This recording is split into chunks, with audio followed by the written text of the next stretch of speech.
Oye País, buenas noches, oye País, yo soy Rudy González, gracias por su compañía en esta hora, como cada noche, aquí por Color Visión. Déjame ponerte un poquito para allá, para que eso no vaya a sonar, Twingo ni cuenta se dio de eso. Qué bueno.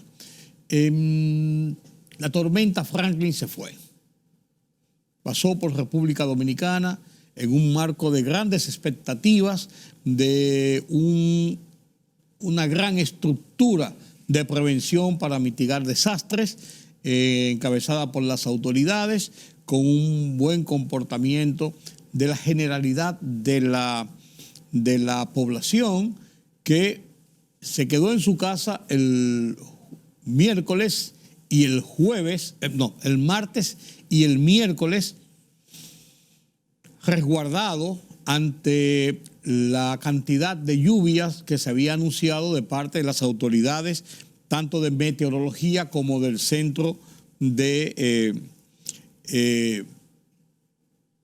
COE, del Centro de Operaciones de Emergencia del COE, que se mantuvieron dando boletines, orientando a la gente, informando lo que se nos venía encima con la tormenta Franklin.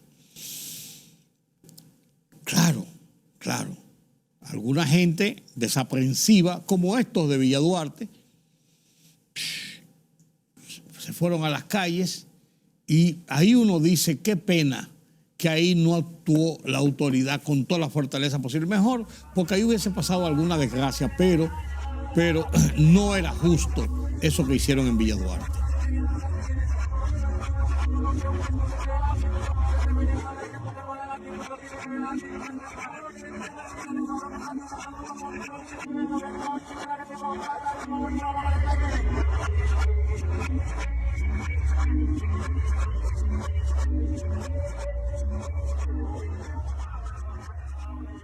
¿Cómo es posible que mientras la generalidad de la gente se recogía, se recluía en sus hogares, ponía ciertos niveles de seguridad en lo que podía para evitar que las lluvias, las aguas desbordadas, hicieran estrago en sus propiedades, pusieran en peligro sus vidas? Entonces estos desarmados, estos tipos en la calle haciendo teteo y desorden. Pero bueno,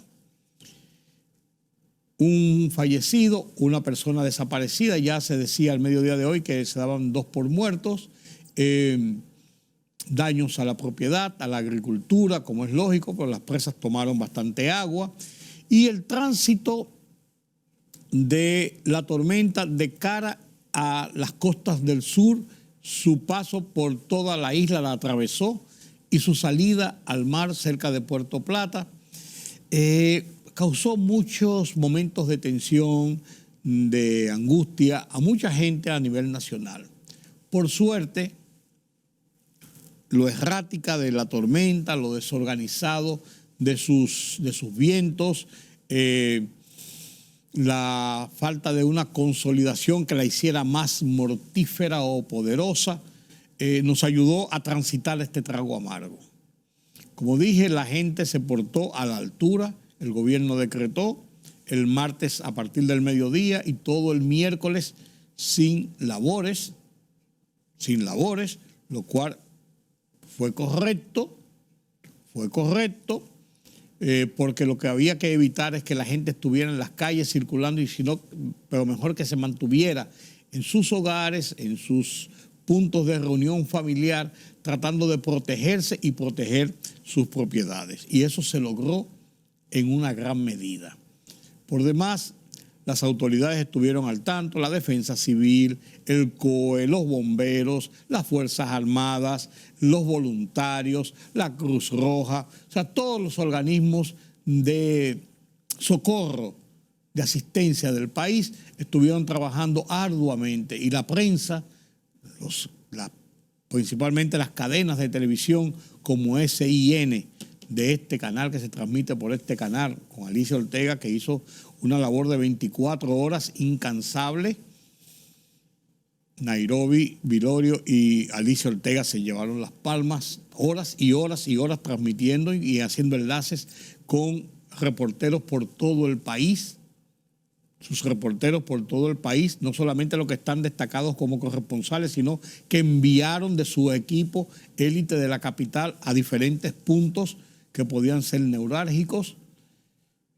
La interacción con John Morales, un meteorólogo de mucha experiencia, de explicación fácil, conocedor de la geografía y de la idiosincrasia nacional, lo que le permitía interactuar muy fácilmente para ubicar lugares, situaciones con puntos de referencia.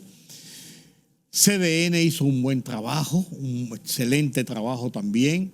El canal RNN, una transmisión inmejorable.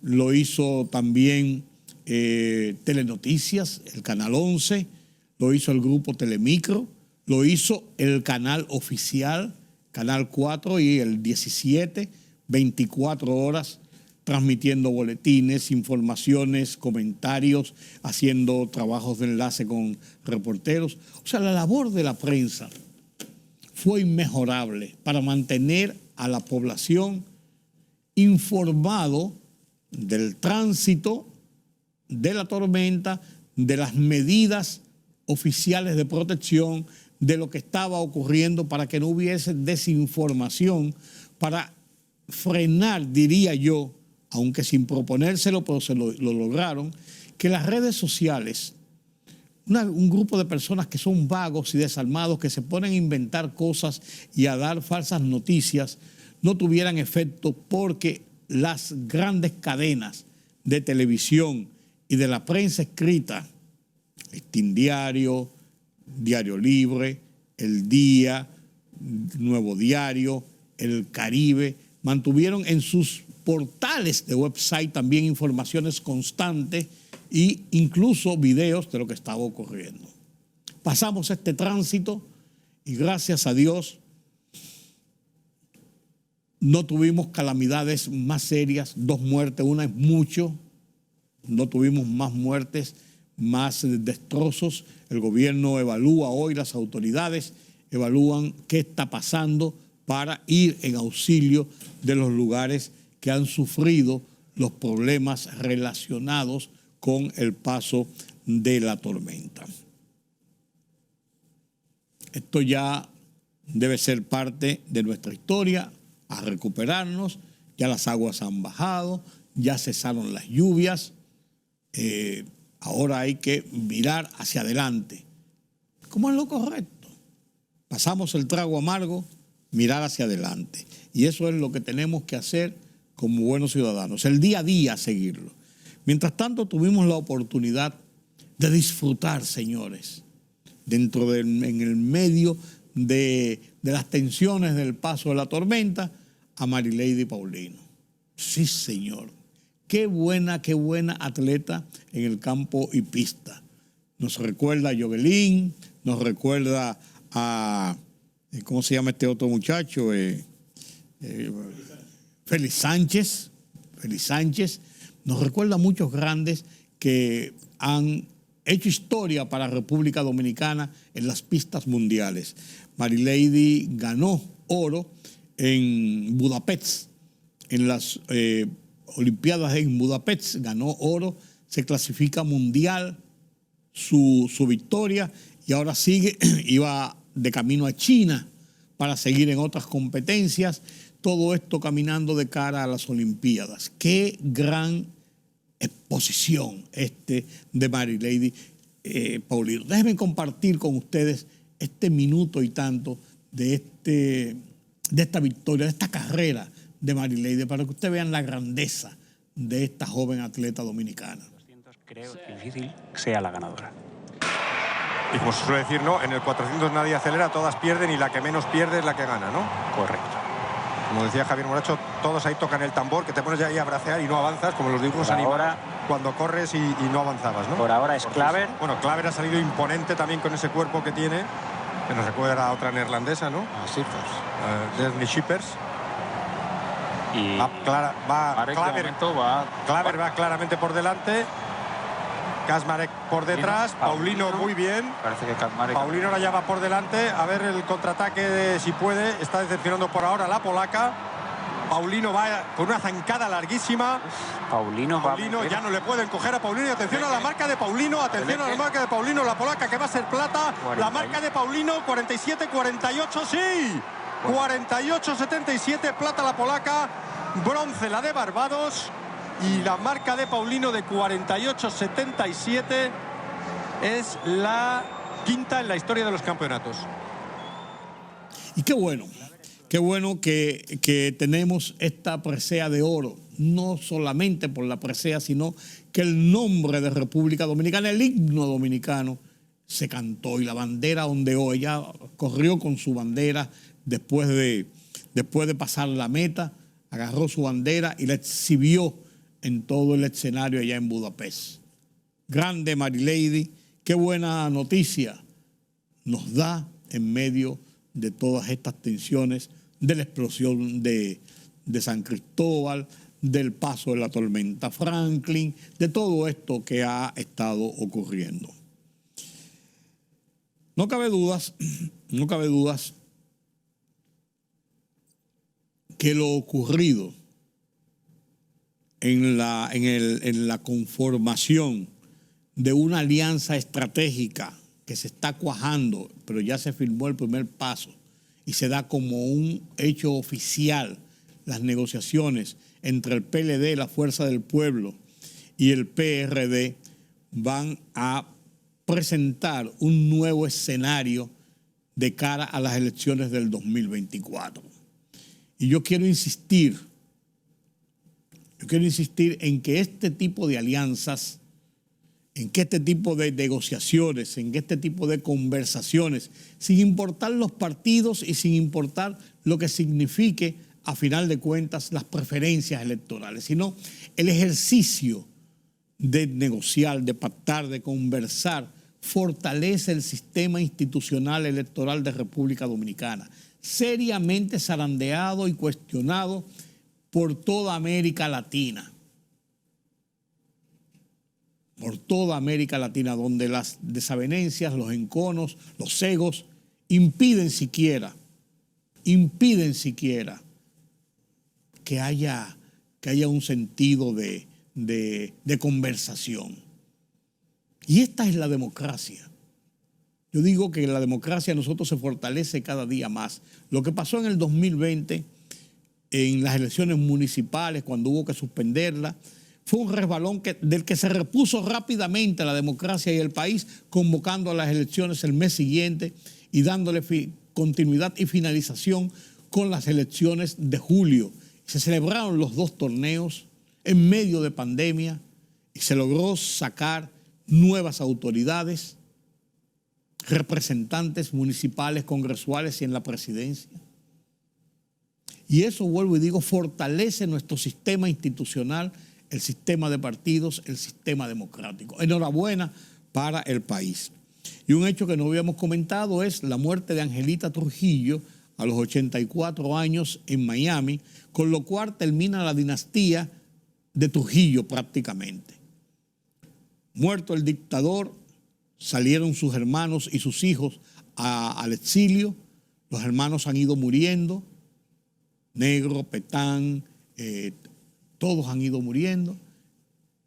Ramfis se mató en el 69 en un accidente de automóvil en su Ferrari cuando chocó el vehículo, el Jaguar, que conducía la baronesa, la duquesa Teresa Beltrán en una calle de Madrid. Se estrelló allí haciendo su vida de playboy como le daba la gana, se estrelló y unos días después murió en un hospital de Madrid. Después Radamés Trujillo murió en agosto del 1994. Murió en manos de los carteles de la droga, del cartel de Cali, enviado a matar por Gilberto Rodríguez Orejuela, porque sentía que lo había traicionado y que era un soplón de la DEA. Él estaba involucrado en este tipo de temas de narcotráfico. Murió en el 94. Dice que fue asesinado en la finca de Buitrago, a donde fue llevado. Él llegó a Colombia para negociar otros acuerdos sobre el tráfico de droga que él generaba en Panamá a través de la compañía de exportación de café que regenteaba, y desde allí recibía drogas y la mandaba a Estados Unidos y a Europa. Y parece que unos cargamentos que le tumbaron al cartel del Cali, ellos entendieron que Radamés Trujillo había dado el soplo y que estaba trabajando como agente encubierto de la DEA para este caso. Lo citaron a Cali, lo llevaron a la finca de los Buitragos, dice que lo ahorcaron a él y 2 amigos que andaban con él, los ahorcaron, lo descuartizaron, lo metieron en fundas plásticas negras y la tiraron al río. Y 3 del cartel cogieron los pasaportes con que ellos habían llegado a Colombia, buscaron 3 personas parecidas y viajaron esas 3 personas con esos pasaportes a Nicaragua y de Nicaragua a Panamá para despistar que ellos que habían viajado y que alguna gente sabía que había viajado a Colombia habían sido desaparecidos en Colombia. No, ellos retornaron a Panamá según esos pasaportes, según esa ruta de viaje, y allí desapareció.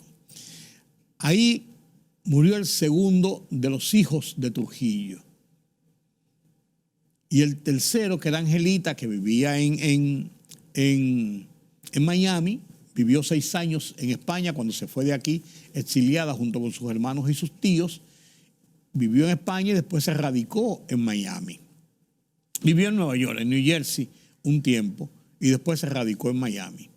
Allí, en su segundo matrimonio con el ex coronel Domínguez, tuvo a su hijo, Ramfis Trujillo, Ramfis Rafael Trujillo, quien está por República Dominicana en laborantismo político desde hace unos años, tiene un partido y está apostando, un partido reconocido incluso por el sistema, la Junta Central Electoral y el sistema electoral dominicano, y está apostando a una candidatura presidencial, eventualmente a una candidatura presidencial para los comicios del 2024.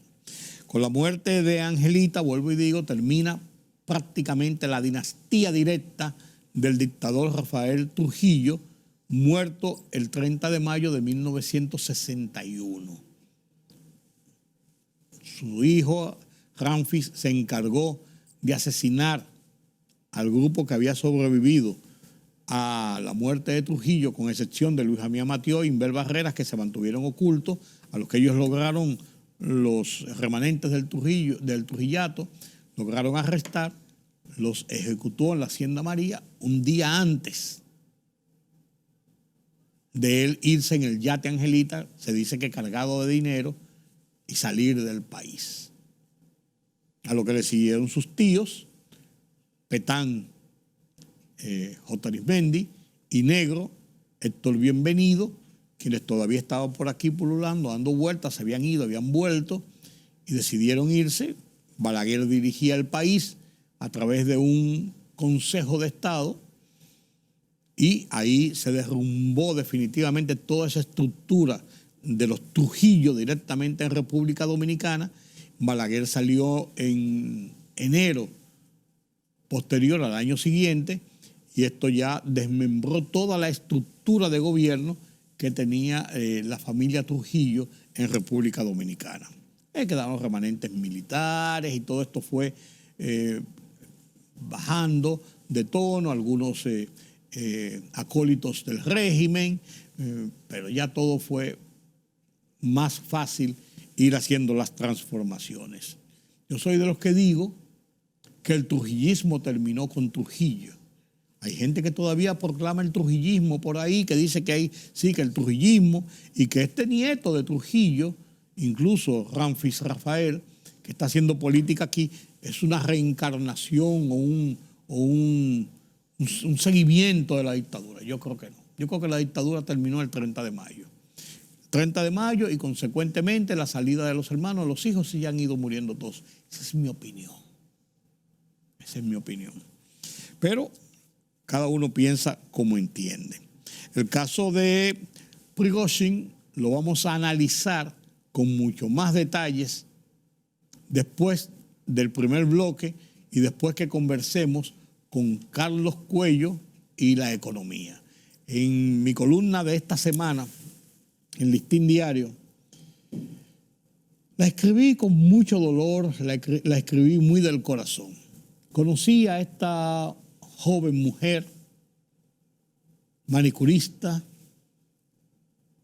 llena de vida, alegre, coquetona, una mujer menuda, coquetona, siempre alegre. Salió de su trabajo en la barbería a las 7 de la noche, 8 de la noche. Se dirigió, había hecho una jornada de 12 horas, como de costumbre. Llegó a su casa en transporte público.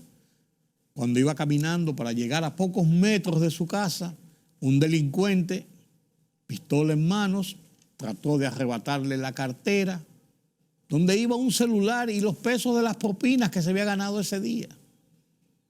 Ella se resistió por la resistencia instintiva del ser humano y el tipo le metió un tiro en la cabeza a quemarropas y la mató. Y la mató. Mucho dolor entre sus compañeros, entre mucha gente que la conoció. Cuando fui a la funeraria a dar el pésame a su hija, de la que ella vivía haciendo muchas historias, muchos alardes de que era una muchacha bien encaminada, estudiante universitaria. Allí había muchos de los clientes de María y de la barbería. Me encontré con muchos amigos, todos apesadumbrados por esta situación. Y esto me motivó a escribir esta columna, Simplemente María, que comparto con ustedes a continuación.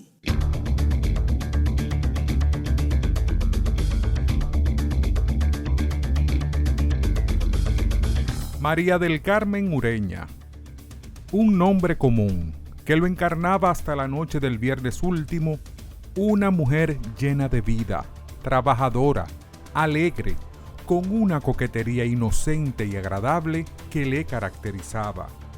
Madre, compañera de labores de un grupo de fajadoras mujeres de la lucha honesta y decente del día a día por abrirse paso en este país. Luego de una jornada de 12 horas, María se encontró cara a cara, a metros de su casa, con un delincuente que pistola en mano trató de arrebatarle la cartera donde llevaba un celular y unos pesos de las propinas ganadas ese día como manicurista. La resistencia por reacción natural a ser despojada violentamente de lo suyo motivó al asesino a propinarle un balazo en la cabeza, a quemarropa que terminó de un tirón en un brutal y bárbaro segundo con la vida de esta mujer. María engrosa hoy las engañosas estadísticas con que las autoridades insisten en hacernos creer que la delincuencia violenta y asesina que nos azota y que pretenden esconder está bajo control y disminuyendo.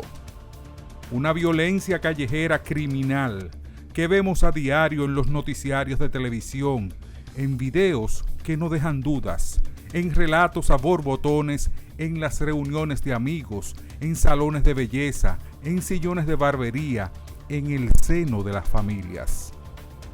Me indigna, me da rabia oír a corifeos decir cada vez que se cuentan barbaridades como lo ocurrido a María, que es parte de una campaña política para hacerle daño al gobierno. Epítetos que no me distraen para contar esta verdad y expresar con dolor un adiós María, simplemente María.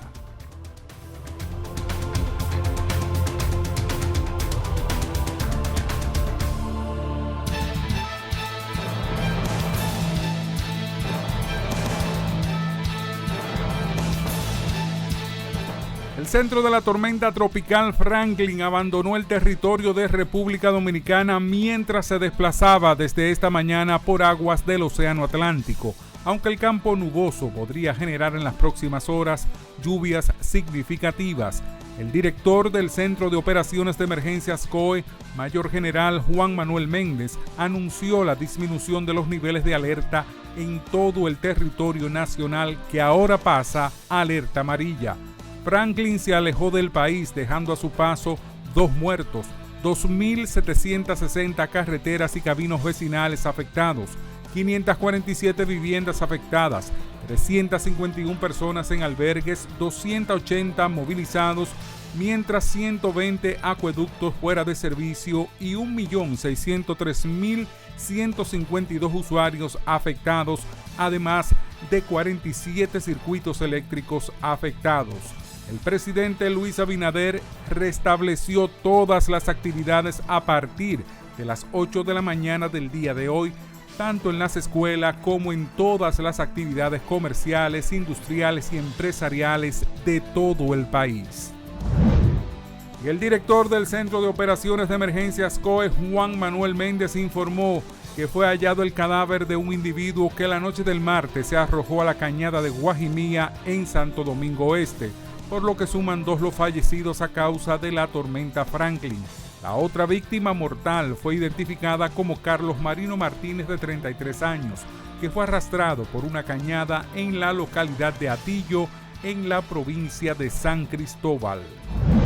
El Ministerio de Salud Pública emitió alerta epidemiológica en el país debido a los riesgos de enfermedades en las poblaciones afectadas por las lluvias que provocó la tormenta Franklin en su paso por el territorio nacional.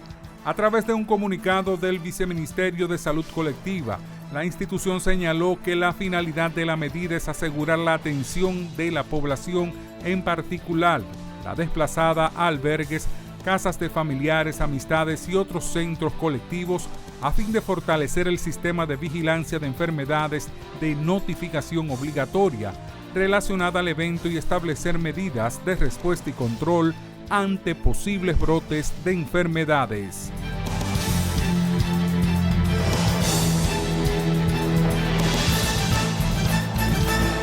La libertad solo reside en los estados en los que el pueblo tiene el poder absoluto. Por el respeto a los valores democráticos y la dignidad del pueblo dominicano, El Rumbo de la Tarde, plural, objetivo, comprometido siempre con la verdad, con Georgie Rodríguez, Rudy González y Ramón Colombo. Los poderosos ya están en el aire.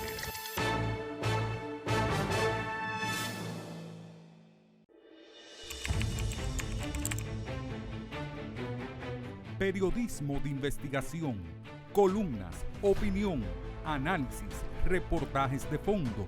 Hora por hora, una completa plataforma multimedia. Periodismo con valor.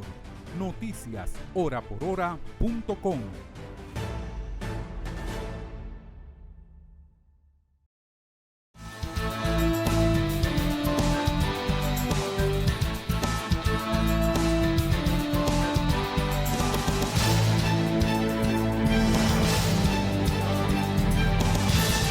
Después del paso de una tormenta y de cualquier fenómeno atmosférico que trastueca la vida del país, y más con tantas lluvias y todo eso que genera alguna suerte de daños y obliga a reformular proyectos y programas de vías públicas, de siembras, de cosechas, de una serie de situaciones. Lógicamente esto significa, en la ayuda también que tiene que ir a la gente que ha sufrido los embates del mal tiempo, tiene que ir la ayuda oficial. Esto significa un reacomodamiento de situaciones económicas en el país. Y en un presupuesto como el de República Dominicana, tan estrecho y con tantas demandas de servicios, yo me supongo que esto genera algunos problemas. ¿No es así, don Carlos? Buenas noches. Buenas noches, ¿cómo está usted? Bien, después de Franklin.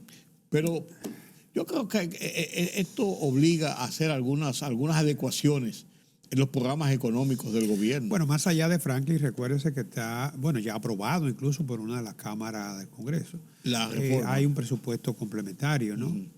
pese a que ya estamos en agosto, ¿no? Y la reformulación es para el primer semestre. Claro. Lo cual supone reasignación de partida, algunos ministerios que no han ejecutado lo que se les tenía asignado. Y otros que necesitan. Y otros, exacto. Entonces, antes la 1401, el gobierno lo hacía de un plumazo. Sí, Quítale a Carlos y ponle a Rudy. Tenía facultad. Sí, tenía pero facultad ya no. para eso. Ya no, es ya una ley no. del No, Congreso. porque se supone que una ley debe ser modificada por otra ley. Por otra ley. Entonces, si el presupuesto es una ley, en este caso 342, tengo entendido. Entonces, para hacer reasignación, eso implica una modificación. Una ley, claro. Entonces, eso está en proceso. Y así debe ser. Claro, claro. De todos modos, las estimaciones que se tienen para la economía dominicana, hay una interrogante, y en esta semana la trajo al debate el ministro de Economía, ¿no? ¿Cuánto vamos a crecer este año, ¿no? Nosotros hemos comentado en otras ocasiones que eso está muy sujeto a las eventualidades, o sea, nos salvamos de pero eso no quiere decir que no vengan otros, claro. ¿no? O haya otras situaciones. Es difícil hacer proyecciones y pronósticos Sí. en coyunturas como esta. Sí, claro. Pero más difícil que hacerla es cumplirla. Entonces, la realidad es que hasta ahora las estimaciones para el crecimiento de la economía dominicana para este año se sitúan en un 4%. He visto que en los últimos tiempos, el caso del ministro de Economía dice entre un 3 y un 4, o sea. Dejando un margen de... Claro, sí. claro. Es factible lograr esto. Mira. Hay algunos economistas que han dicho que podíamos terminar con un 2 y algo. Bueno, ya eso sería cuando hay un rango, 2, 4, 3, 4, pero un rango de variación. Hay que contemplar. Fíjate lo siguiente, si nosotros observamos lo que es el comportamiento de un indicador de corto plazo que se llama IMAE, Índice Mensual de la Actividad Económica del Banco Central, el último que se conoce es de junio, ¿no?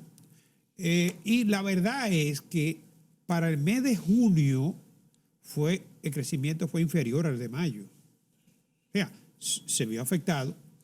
Y si tú tomas el semestre completo, que va de enero a junio, ¿no? Estamos hablando de un crecimiento de 1.2% acumulado en lo que va del año. Bueno, una forma sencilla sería suponer que se va a duplicar. Sí. Llegaría a 2.8, pones tú con 3. Lo otro sería que este semestre logre una mayor recuperación. Eso es factible. Ahora, si tú tomas el crecimiento interanual, que sería de junio del año pasado a junio de este año, sí. Es 0.10, prácticamente nulo. Sí. Claro, se espera que este semestre haya una recuperación. ¿Por qué? La economía venía frenada desde noviembre del año 2021. Y es a partir de diciembre cuando ya se detiene la salsa de tasa y en los últimos meses se reducen incluso al nivel que están ahora, todavía alta, y se liberalizan recursos. Entonces, eso, yo te diría que casi garantiza que este segundo semestre la economía se dinamice más. No de inmediato, No esperemos que esto se va a verificar en julio, porque hay un desfase entre oferta y demanda, que es lo que te va a garantizar el dinamismo de la economía. Incremento del consumo con la reducción de tasa y la liberalización de recursos e incremento de la inversión y, en consecuencia, reducción del desempleo. Ya ha logrado el objetivo metainflación, que fue la prioridad.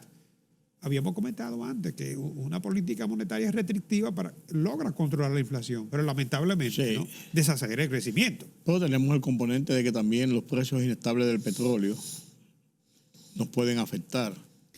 Y factores de riesgo siempre vamos a tener. Y tenemos entonces que la tasa de cambio está subiendo lentamente, pues está subiendo. Bueno, llegó al 56, está en el mismo nivel de enero. O sea, ahora mismo está en el nivel que comenzamos el año. Y es posible que que tengamos presiones alcistas por la liberalización de recursos. Claro, pero va al 57, estaba en 56.80.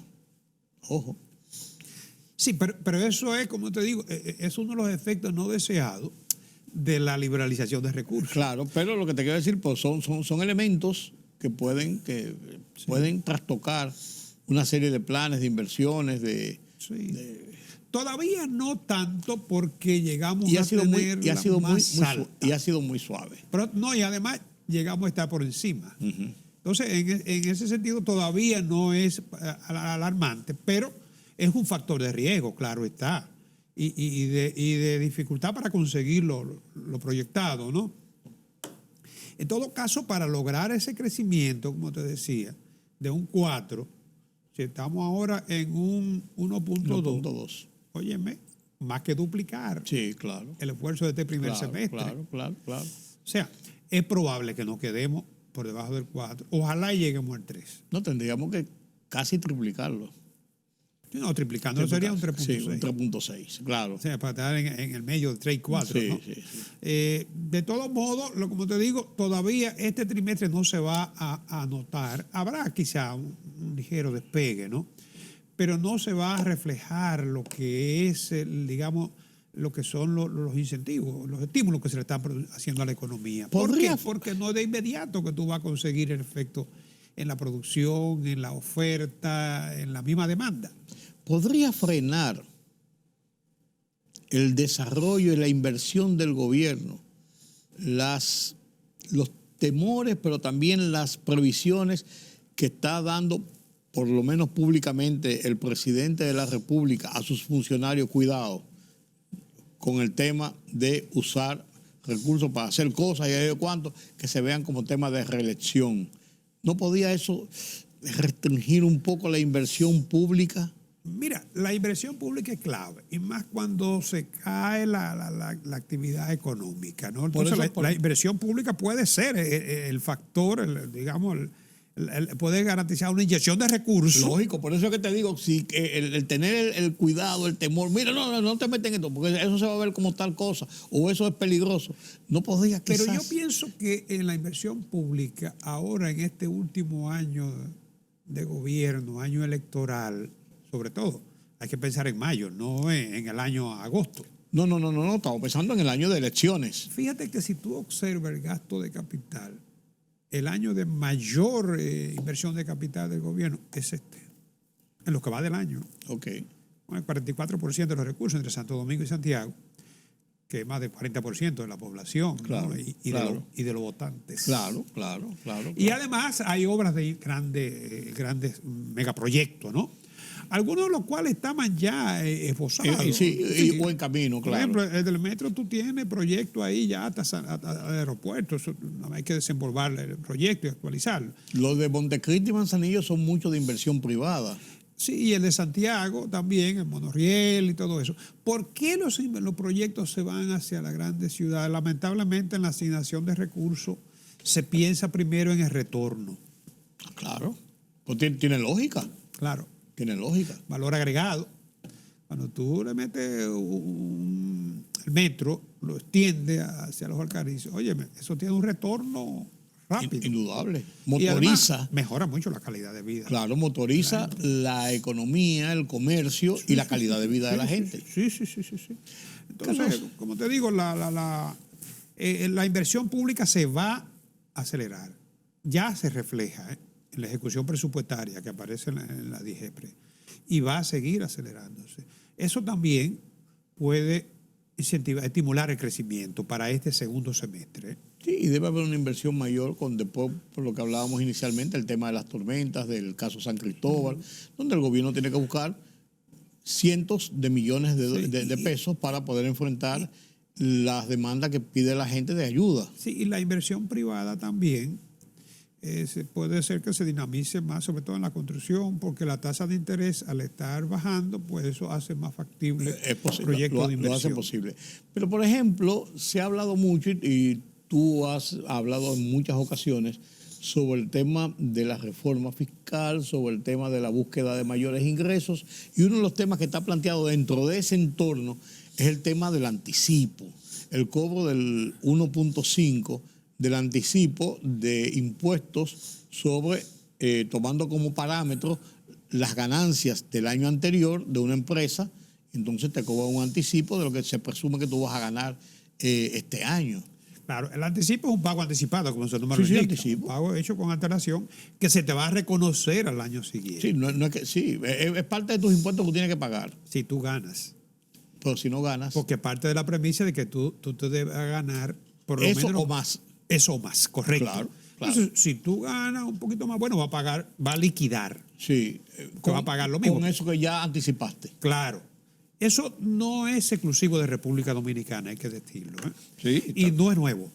Viene de la ley 5911, tú recuerdas, del año 1962. Claro, claro. Que ha experimentado modificaciones, sí. Sí. Que aplicaciones en un momento sí, en un momento no también. También. Sí. Sí. Era trimestral. Sí. Incluso, déjame decirte, para la pandemia, Se paralizó. el gobierno sí lo suspendió. O sea, Sí. el que tenía que pagar anticipo, en la pandemia automáticamente Claro.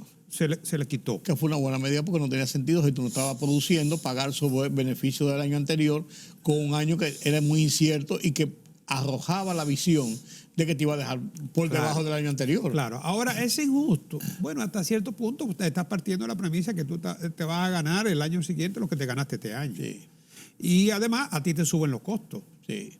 Tú Y no te devuelven. no, En caso de no, te lo reconoce para próximos futuros. años. Sí.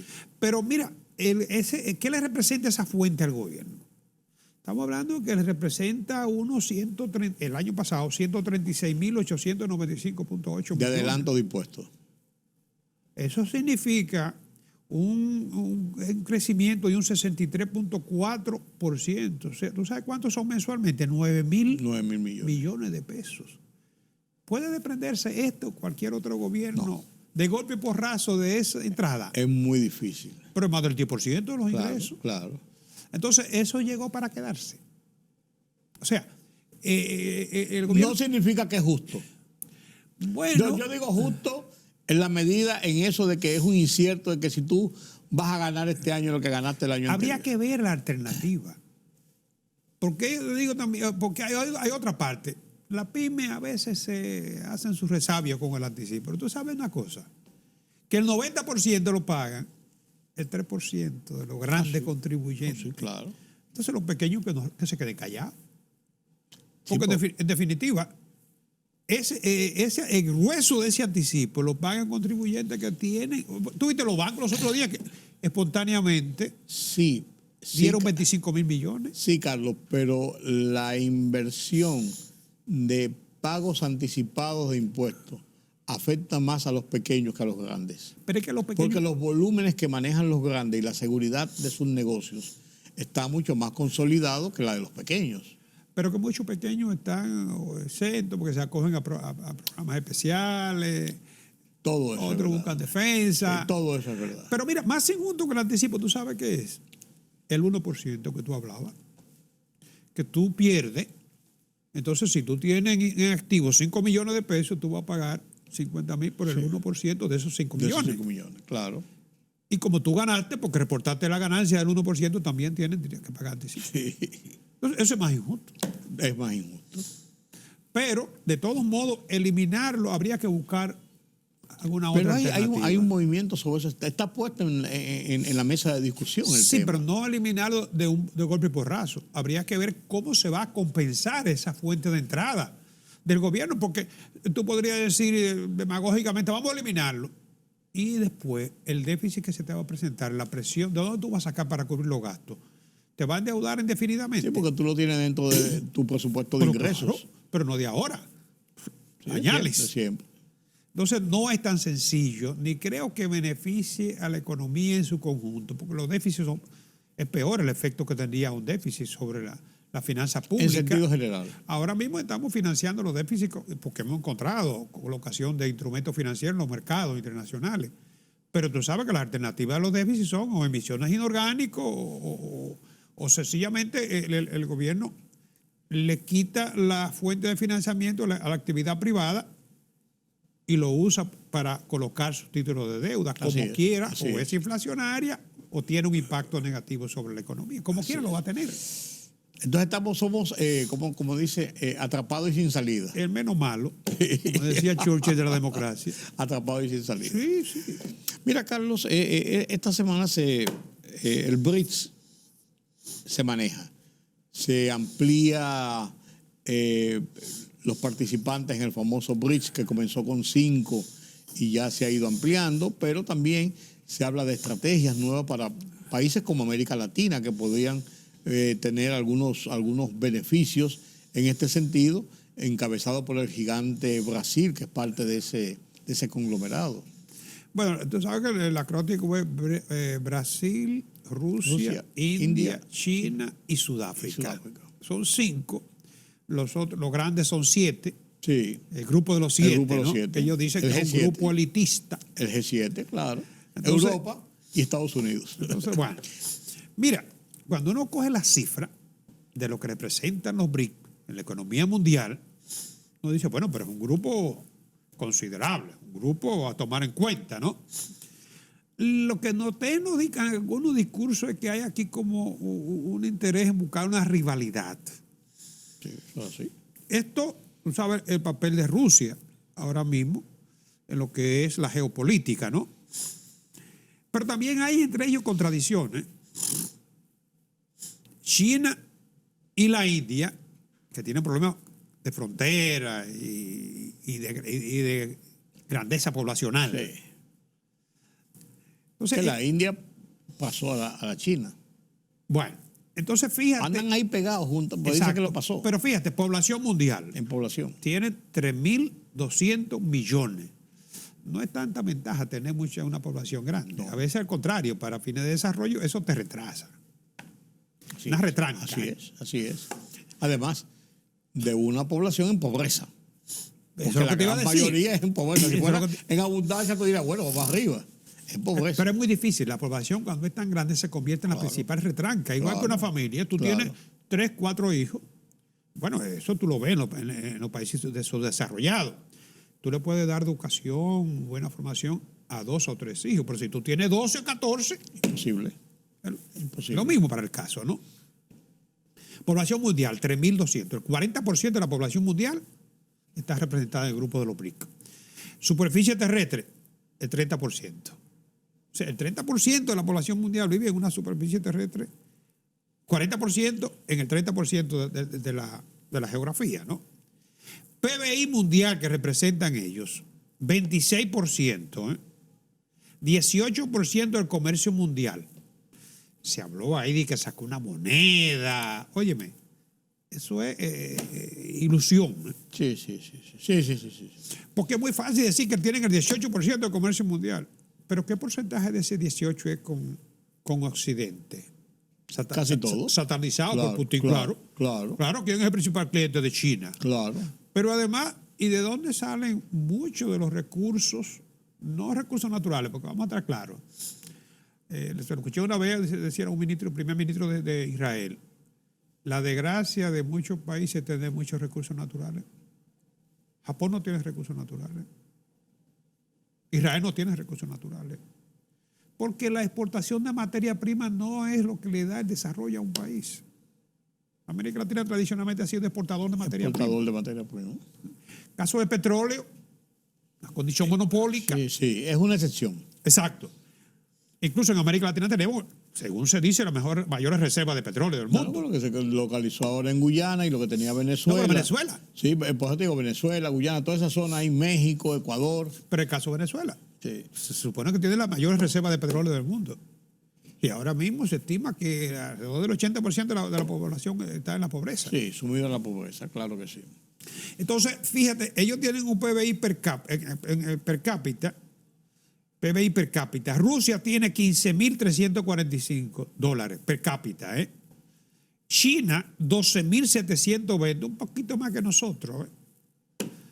Brasil, 8.918. El per cápita de Brasil es menor que el de República Dominicana, que el de República Dominicana está en 10.222.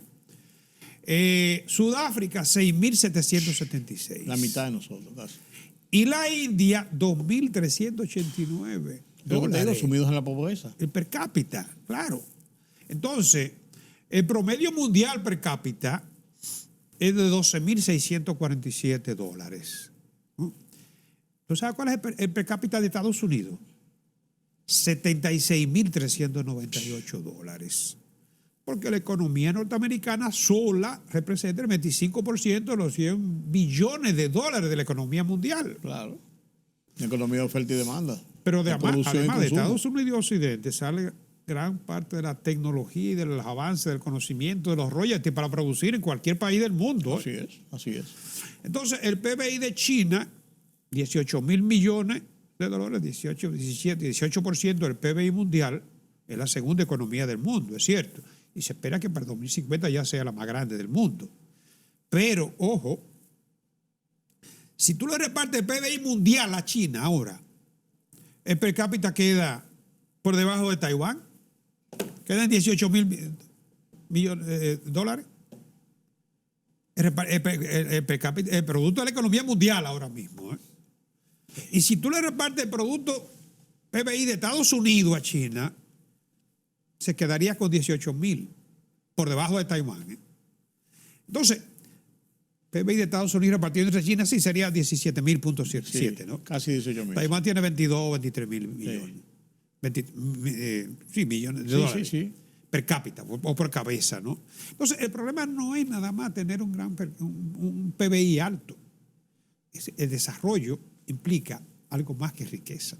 Y el equilibrio entre la pobreza y la riqueza. Y la distribución también que hay en ese Claro, ese equilibrio, claro. A China y a la India la gran retranca que ellos tienen es lo que más le abunda, que es la población, el tamaño de la población. Sí. Y si en el caso de China, que cuando se dan estos escenarios hay envalentonamiento y hay discursos muy optimistas, como el caso del discurso de Putin, de que hay que dedolarizar la economía mundial. Por cierto, que fue el gran ausente. Claro. Parece que tenía algo en su país que hacer. Sí, tenía algunas cosas que hacer. Que no, algunos cartones que atender. no se presentó a la... Sí. O quizás no quiso correr la misma suerte. Bueno, Sí, bueno. entonces, pero también tú sabes que él tiene un problema con el Tribunal de La Haya. Sí, claro. Él tiene un expediente abierto. Y ellos le dijeron... Sudáfrica le pidió que no. Sí, pues le aseguraron que eso no iba a influir, pero en el lío que él tiene no se atrevió. Hay que ser prudente. Aquí en América Latina hay presidentes que viajan muy poco. Sí, y no es de ñapa. Bueno, entonces, es importante porque, bueno, esta integración de países, se dice que hay más de 50 países que ya están buscando... Bueno, si se amplía tanto, plus, o no sé cómo le va a llamar, porque los BRIC son acrósticos, Sí, ¿no? sí. El grupo de los 7 son muy definidos. Sí, 7, ¿no? sería BRICS más. Bueno, plus. sí, eso es lo que le hacen, como le hicieron a la OPEC Plus. Sí. Pero aquí hay intereses muy disímiles. Totalmente.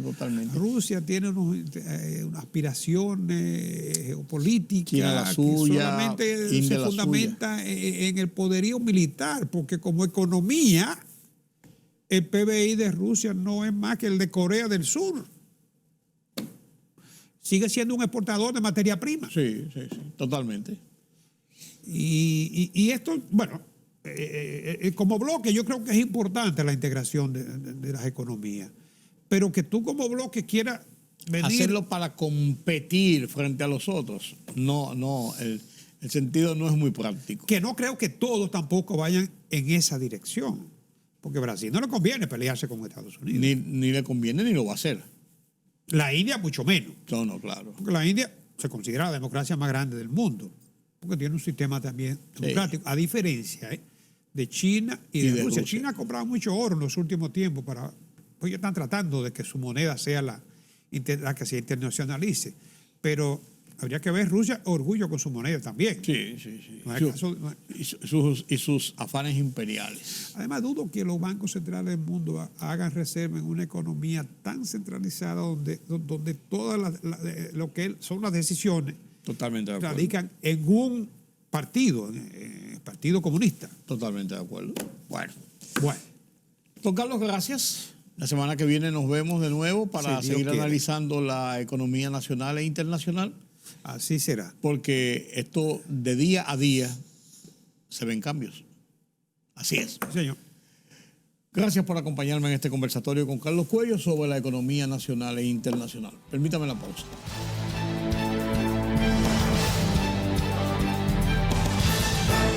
La libertad solo reside en los estados en los que el pueblo tiene el poder absoluto. Por el respeto a los valores democráticos y la dignidad del pueblo dominicano, El Rumbo de la Tarde, plural, objetivo, comprometido siempre con la verdad, con Georgie Rodríguez. Rudy González y Ramón Colombo.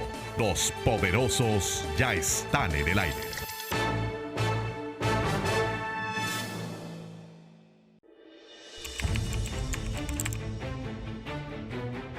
Periodismo de investigación, columnas, opinión, análisis, reportajes de fondo. Hora por hora, una completa plataforma multimedia. Periodismo con valor. Noticias horaporhora.com.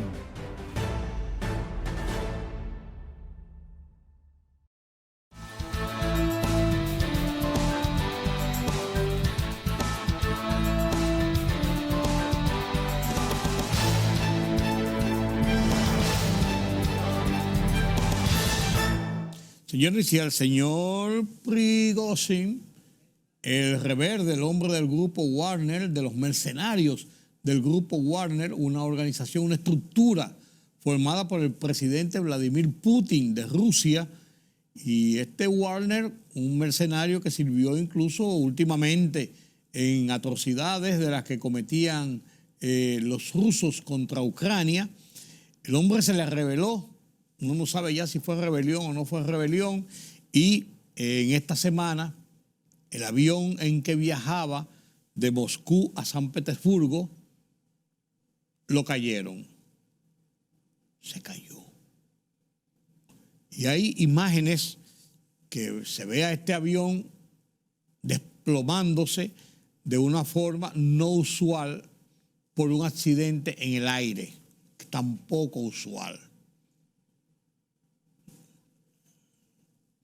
Un misil, mucha gente lo dice, era un Embraer, un avión privado, propiedad del grupo de Prigozhin, propiedad de ese grupo, un avión privado en que él se transportaba junto con un grupo muy selecto de su gente, guardaespaldas, su mano derecha, gente de él, se trasladaban.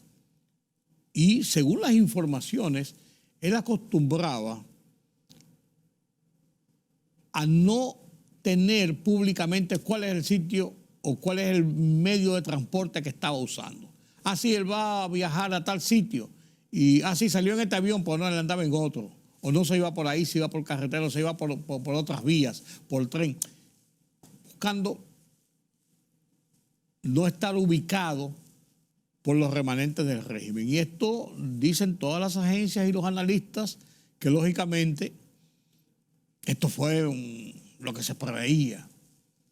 El desquite de Putin, el desafío que le hizo este hombre Prigozhin cuando decidió rebelarse contra el Kremlin y contra quien fuera su amo y su mentor, Vladimir Putin. Parte de la forma como los rusos resuelven sus problemas internos a gran escala. Esto traerá consecuencias. ¿Qué hará el grupo de Prigozhin? ¿Aceptarán esto y se desmorona el grupo? ¿Qué va a pasar con estos mercenarios? Mercenarios que no son un grupito de gente que andan tirando tiros y matando gente en la calle. Es un ejército establecido, con recursos, con mucho dinero, con armamentos, con logística. Es un ejército. Vamos a ver qué pasa de ahí en adelante. Este y otros temas nos lo presenta Pedro Vargas en las internacionales desde la redacción central de Oye País.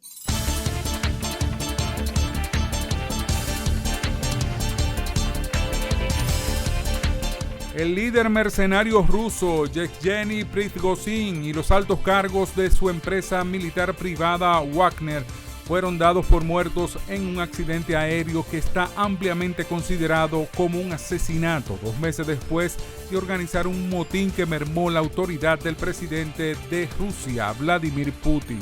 La Agencia de Aviación Civil de Rusia dijo que Prigozhin y 6 lugartenientes viajaban a bordo de un avión privado que se estrelló poco después de despegar de Moscú con una tripulación de 3 personas. Los rescatistas dieron rápidamente con los 10 cadáveres y medios rusos citaron a fuentes del grupo Wagner de Prigozhin confirmando su deceso.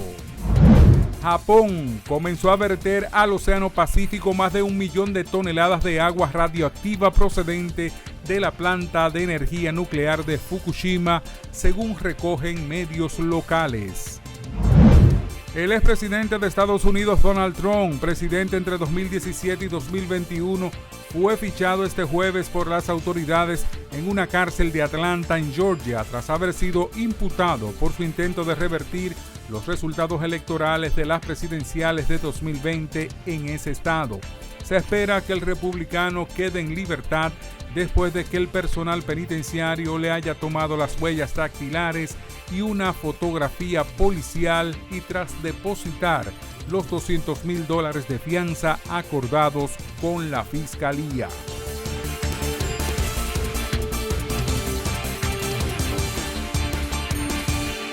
Así llegamos al final de esta emisión de Oye País. Gracias por su compañía en esta hora. Yo soy Rudy González. Los convoco para una nueva emisión aquí en Color Visión. Pasen un feliz resto de la noche.